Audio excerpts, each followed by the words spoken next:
Hello people, welcome to Monty's Corner. This week's episode's about the cost of no having a go and why your current identity might be holding you back. I'm sitting down here because I feel as if I'm doing a presentation at that table every week, and I don't think I'm coming across as my genuine self. So we're sitting on the couch, we've got the camera set up, and we're going to see if this is any better. So see the cost of no having a go. I get messages on social media saying, I wish I could do what you're doing, I wish I could post, I wish I had the confidence, I love what you're doing, and I wish I could have a go myself. I never had the confidence. I never really knew. I knew I wanted to post online. I knew I wanted to try and get something new for myself in that space, but I didn't know I was there. I didn't know what I was doing. I just had the balls to do it. And that's the thing with a lot of things in your life. And people are going, oh, have you got any tips? No, but the thing I will say to you is, what can you live with? What can you live with? Can you live with the regret right now and no trying? Or can you live with the regret of trying and it no working out? And that's where I go. Where is the most pain?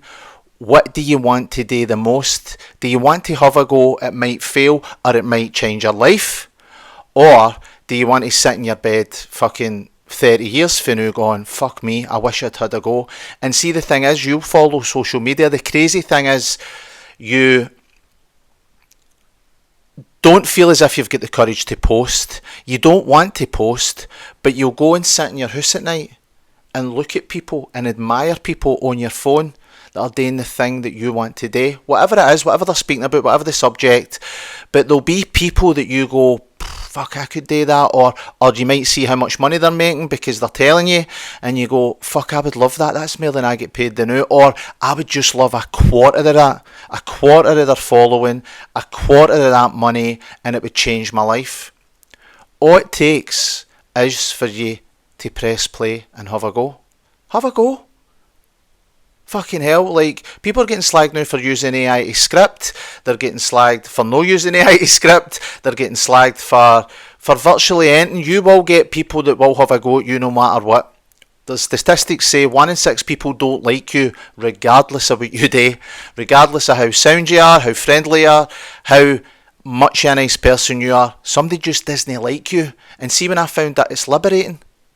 And you'll know it says people when you go into work, or you maybe go into a group, there'll be that one person that you don't vibe with. That's what the internet's like. There'll be that one person that sees your stuff and just wants to have a pop at you. That's nothing to do with you. The thing you need to get over, some people are just in a bad place, and then that's how they vent. That's how they vent. That's how they're going to vent. So if you're worried about being judged, if you're worried about people saying stuff about you, it's going to happen regardless whether you're on a fucking camera or you're walking down the street. So you might as well have a go. And think about it like this. Imagine you lost your job tomorrow, or you retired. What would you do? And that's where it got for me. COVID was a big thing for me. When we were all furloughed. Well, I wasn't furloughed, but we were all in the house working, and it was a big wake-up call. I was currently fucking stressed out my box, anxious, fucking unhappy and all the rest of it. But it was like, fuck, see if I lost my job, what would I do? And then it started to spiral from there.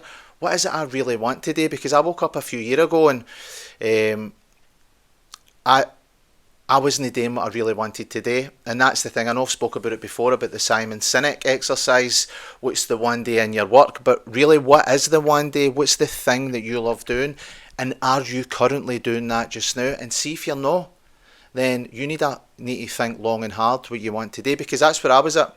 And you see people online doing their 100th video, and you are looking at yourself doing one video, or maybe two, or maybe none, and going, fuck, they're 100, 1,000, a million miles ahead of you. But do you think they started like that? Of course they never. And also, like myself, you're a wee bit later on in life, so you're not handicapped. You've got skills, you've got life experience, you've got knowledge that somebody in their 20s don't have. They don't have. So the cost and no starting to you seems more ridiculous when you start planning it out, because that was the same for me, right? What have I got? I'm a qualified coach. I've been a manager for 25 years in the railway. I lead, manage, coached teams. I've coached hundreds of people through processes and got them results. Right. I love doing that. I love connection. I currently don't have that. Right.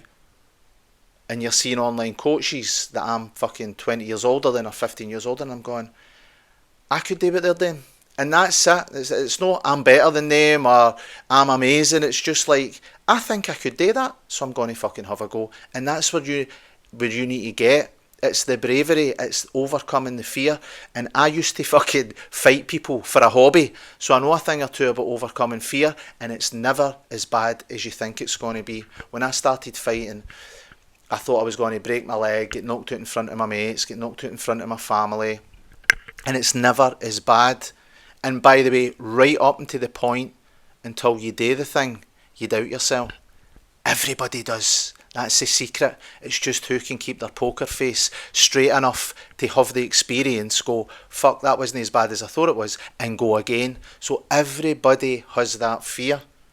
And that's the thing. The cost is regret, the cost is happiness, and also one more thing I want to touch on, because this has cropped up in a few conversations, and it's about identity. You might, like me, have a good job and be seen as a certain type of person, manager, professional, although they don't probably see you outside the work, fucking steaming, staggering outside bars, but you might have this identity that you've got, and you're scared in case other people might see you in a different light. Get over yourself. Nobody's thinking about you. They're thinking about fucking themselves. But ultimately, I also get that. But the thing is as well, the conversations I had with somebody in my work, they've focused all their time on their career, and they've let the relationships go outside of that. So much so that they were sitting in their cell on a Saturday night with nothing to do, because they've focused on their career. They've got so high. You might do that, and you might be where I am now. You might have climbed up that high that you don't identify, or you can't see yourself carrying on, and now you're looking for something else. And that's the thing. Don't be that person. You get your identity wrapped up in your career and your job, in a certain way of thinking, that you are scared to pivot in case you get judged. I get it. I was there. People just class me as working in the railway, but they don't know all the skills that go behind that. So when you start posting about mindset, you start posting about coaching skills, because I've got qualifications, people are going, I've never fucking seen him doing that before, or I've never seen them doing that before. Why would they? Because you've never done this before. Everything you do is in your work. So it does take a wee bit of courage. You will be scared, but you need to be brave and put yourself out there, because like so many people who retire and realise that they've not done anything other than their job, and they go, fuck, what am I going to do? My mum and dad are like that. My mum's now currently learning line dancing, because she's realised she used to be important in her work, and now that's came to an end, and there's no need. She's not done anything else. She's not kept relationships going outside of there, and that's not a bad thing, because she's done really well, she's got a good pension and all the rest of it. I'm not saying it's a bad thing, but what I am saying is, if you're unhappy where you're at, you need to change it up. What are you good at? What skills do you, what would the people closest to you say about you? Because that's where I was. I went to therapy, and the therapist was saying, fuck, you should try this for a living. And I says, well, I already coach, but I don't date anymore, and that's the connection I'm missing. Your partner, your friends, what would they say about you? What is the good things they would say about you? And what is the skills you could use to maybe start a business, maybe start posting online? And I get that not everybody wants to post online and wants to start a business, but the messages that I've been getting is, I wish I had the confidence, and there was more than one. There was more than one. So that's how I thought I would do that, because you get the confidence once you do the thing. And I know I posted about that last night, but we've been lied to. You don't wait till you feel. You need to do to have. You need to put yourself out there. You need to gather evidence, which then makes you believe in yourself, because you can do the thing, builds confidence. You get a few likes, and that's what happens, and that's what you get a few likes, and people go and fucking love what you said there, whoever it may be, and you're no doing it to connect with your friends, because if you've chose well, you have decent friends that will back you. You're not doing it to connect with your friends. If they connect with you, amazing. But if they don't, you're doing it to connect with your tribe, wherever that may be. Like-minded people. People that are going to notice you and maybe want to work with you, or like what you're posting and follow you. That's what you're wanting to do, because you're a long time fucking dead. And I know that sounds fucking morbid, but yeah, you need to put yourself out there, because living with regret and living with the chance of no having a go because you were scared, it can't happen. It can't happen. And people are saying, no, fuck it, I'm going to have a go. And everything's kind of shifting online, because years ago online was a space that your mum and dad fucking used to terrorise you, and it's all lies, it's all, and I'm for that fucking generation as well, where you think it's a scam. It's not a scam, because I know people, and that's what, if you know somebody that's actually doing this, that's your blueprint. They might not be doing the thing you want today, but touch base with them. What you doing? Can you help me? Because people fucking love it when you admire them and you ask them for advice. They will get involved. So aye, maybe a wee bit of a rant this week, but I had a few conversations with people that I just wanted to speak about this, because I knew it was a thing, and I know there's a lot of people out there that are trying to pluck up the courage, maybe because they're unhappy where they are, or they would love to try something different, or they want to earn a wee bit extra money doing something else. You need to go over your limiting beliefs, because like I say, I used to fight people for a hobby, and it's never as bad as you first make it. It's never. It's all up there. So, have a good weekend, people, and I will see you in the next episode.